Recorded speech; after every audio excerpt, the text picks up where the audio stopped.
Hello class 12th student. तो आज हम फिर से आ गए आपके व्याकरण का आखिरी टॉपिक लेकर।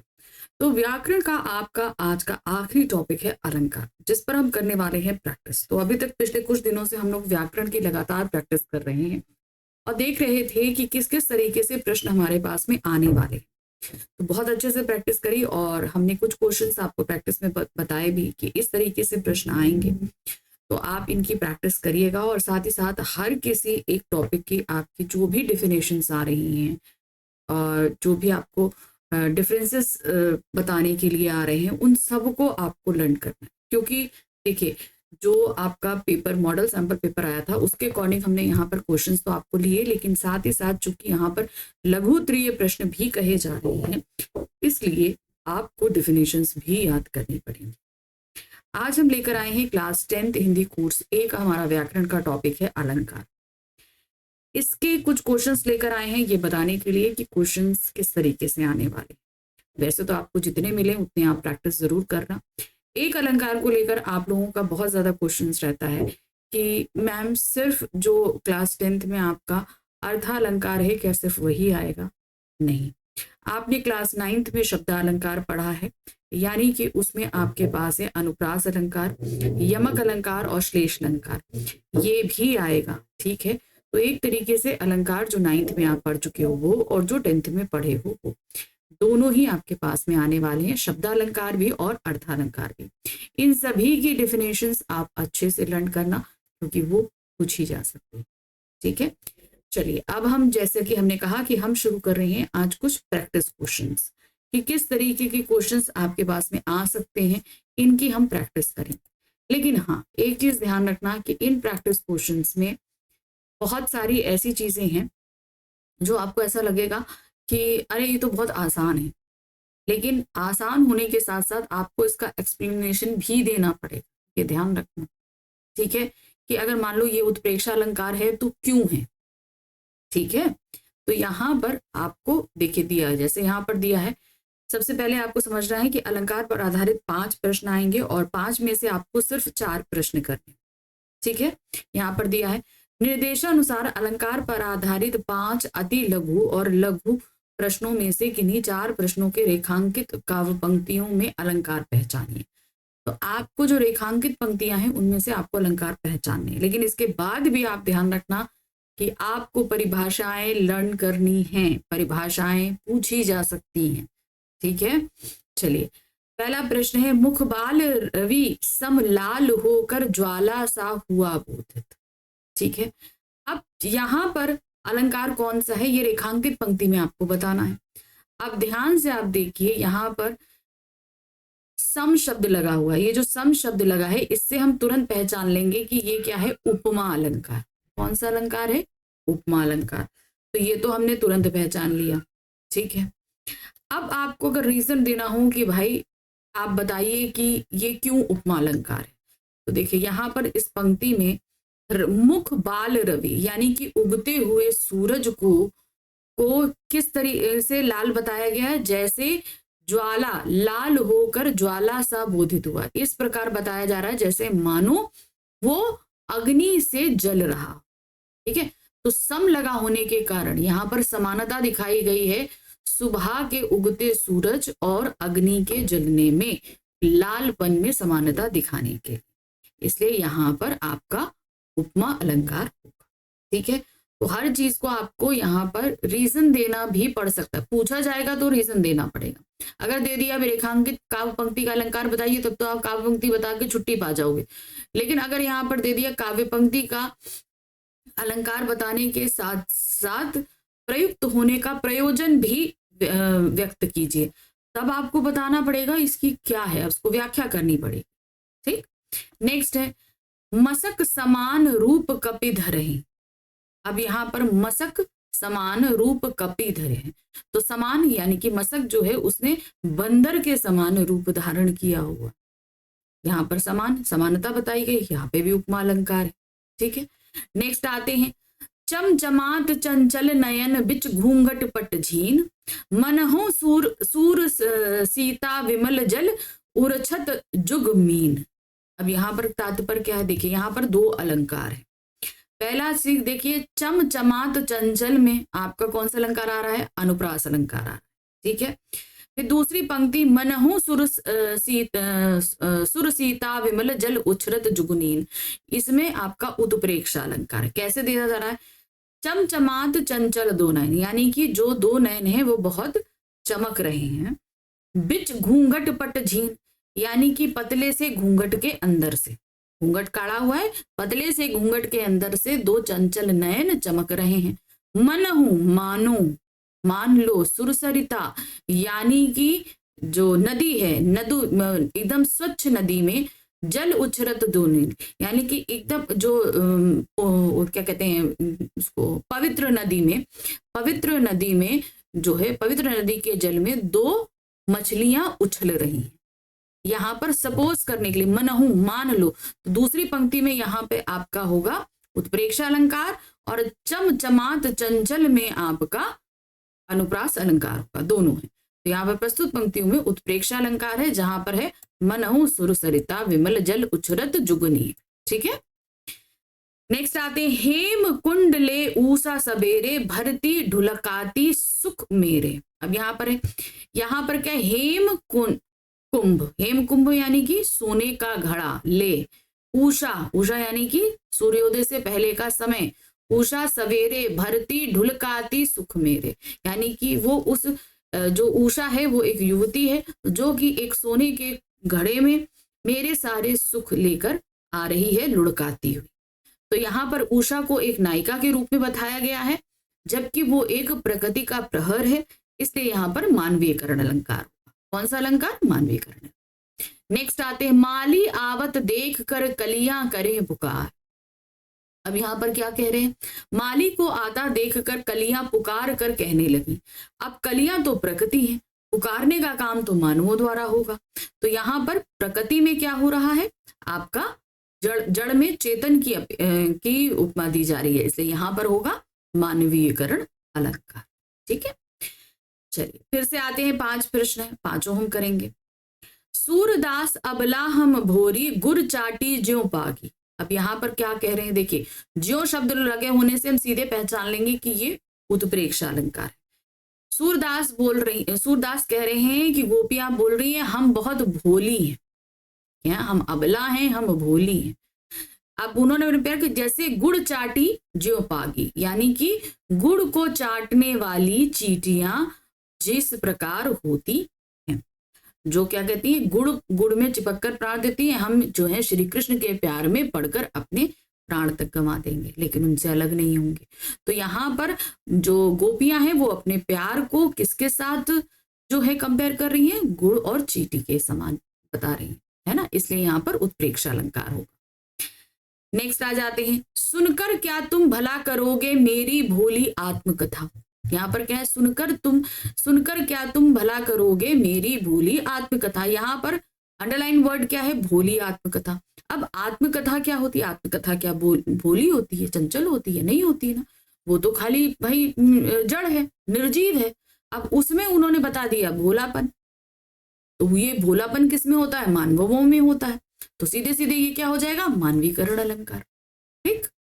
नेक्स्ट आते हैं, पानी परात को हाथ छुओ ना ही नैनन के जल सो पग धोए। अब क्या कह रहे हैं?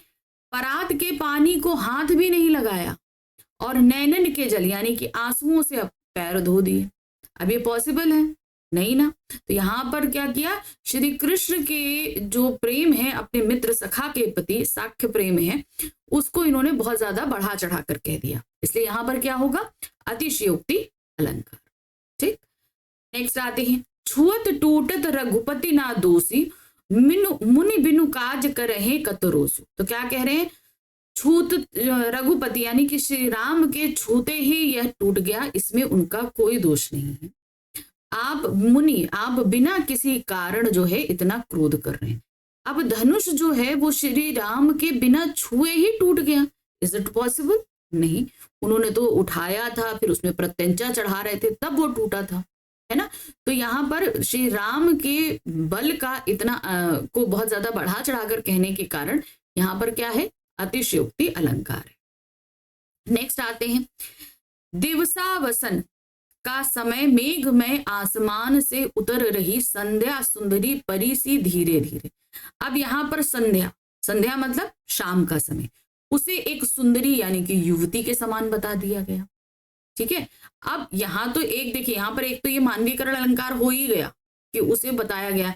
अब परी सी, अब परी सी में आपका उपमा अलंकार है, दो अलंकार आ रहे हैं। यहाँ पर संध्या को सुंदरी बताया गया है इसलिए मानवीकरण अलंकार भी है, और परी सी बताया गया है परी के समान, तो यहाँ पर उपमा अलंकार भी।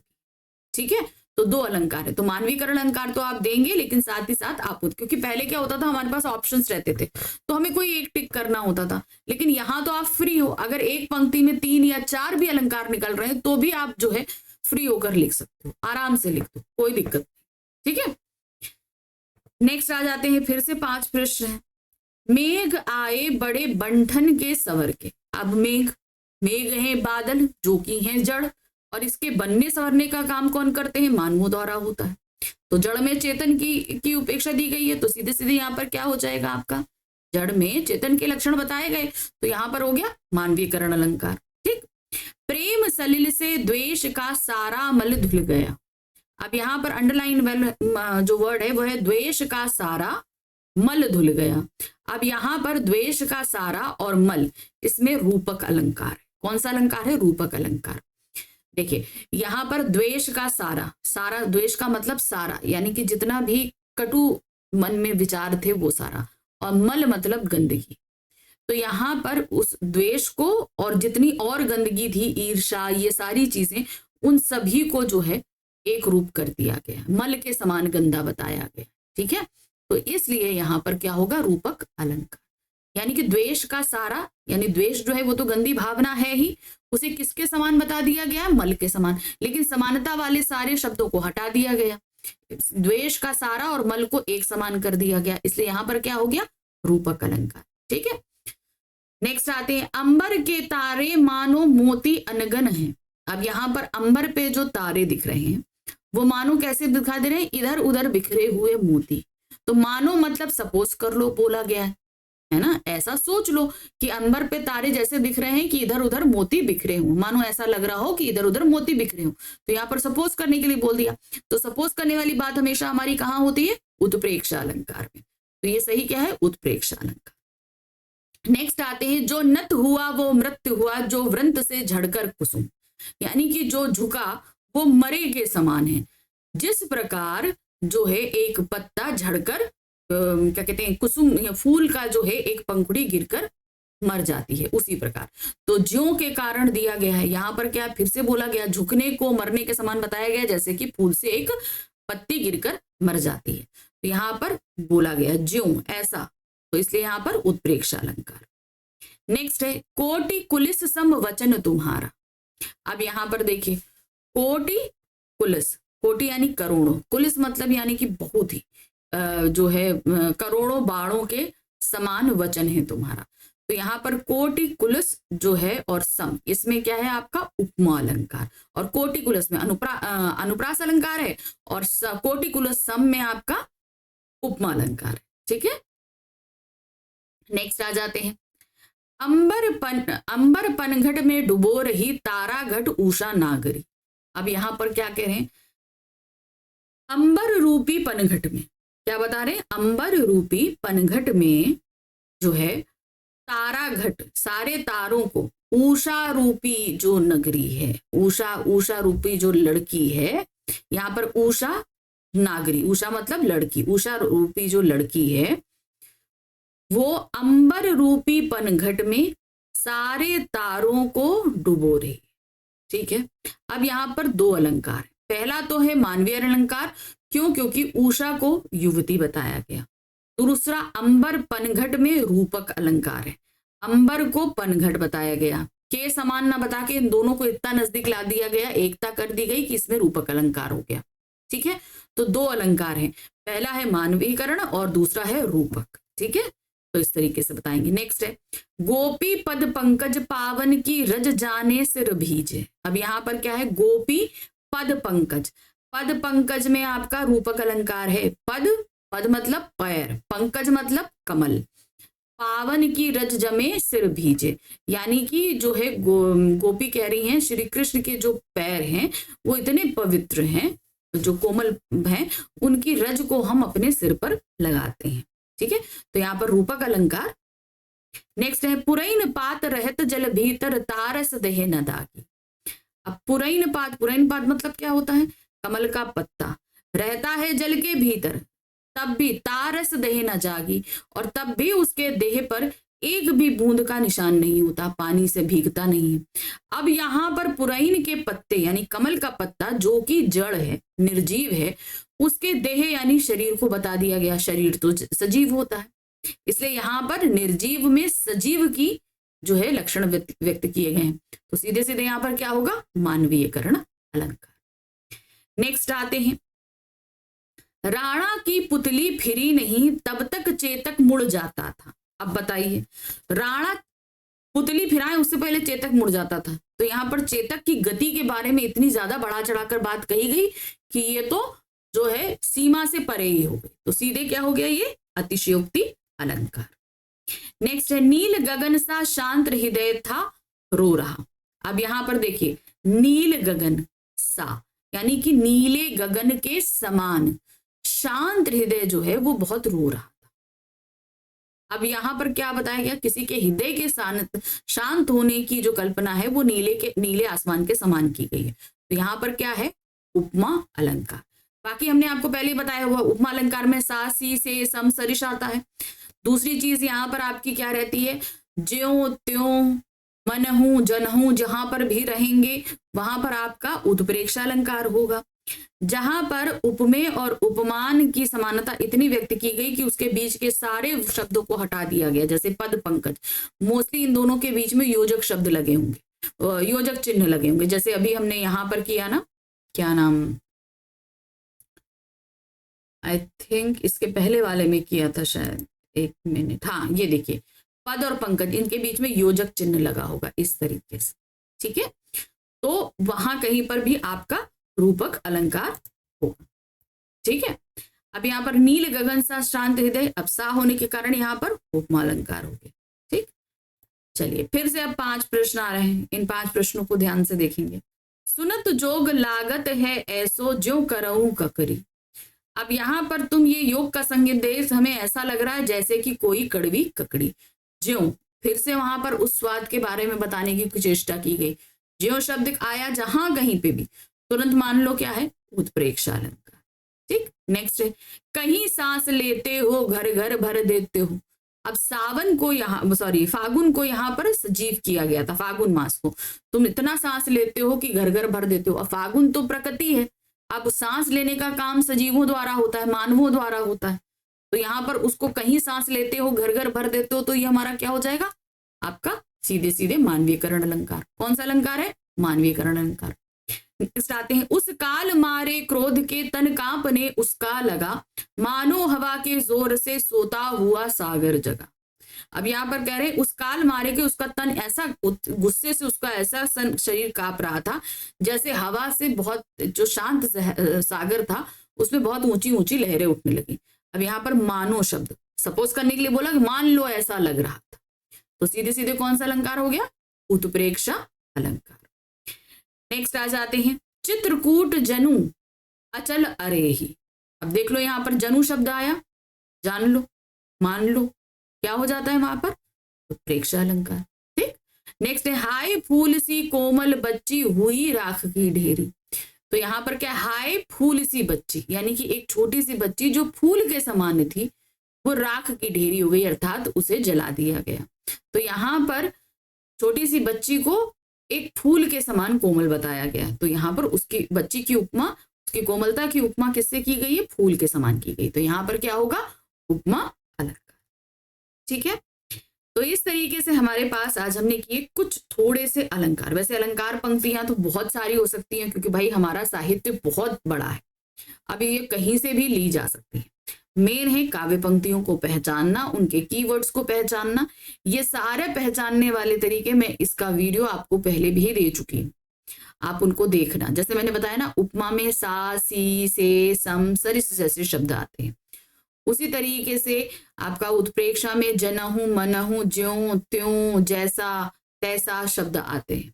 ठीक है, उसी तरीके से आपका रूपक अलंकार में क्या रहेगा, रूपक अलंकार में हम उपमेय और उपमान यानी कि दो ऐसे यहाँ पर भी हम उपमा ही दे रहे होते हैं, लेकिन उपमा करने वाले शब्दों को हटा देते हैं, के सम से सरिस जैसे शब्दों को हम हटा देते हैं। इसमें देखना कि एक विशेषण और एक विशेष के बीच छोटा सा योजक चिन्ह रहेगा, तो वहां पर होता है आपका रूपक अलंकार। ठीक है, अतिशयोक्ति अलंकार देखना जहां पर कुछ चीज को कुछ ज्यादा ही बढ़ा चढ़ाकर बोल दिया जाता है। मानवीयकरण अलंकार में यहाँ पर किसी निर्जीव की जो उपमा दी जाती है वो मानवों के लक्षण से दी जाती है, जैसे सांस लेना, हंसना, मुस्कुराना, शरीर, इस तरीके से जो इंसानों या जीवित लोगों द्वारा या जीवित जानवरों द्वारा जो किया जाता है। ठीक है, तो इस तरीके से वहां पे मानवीकरण अलंकार हो जाता है।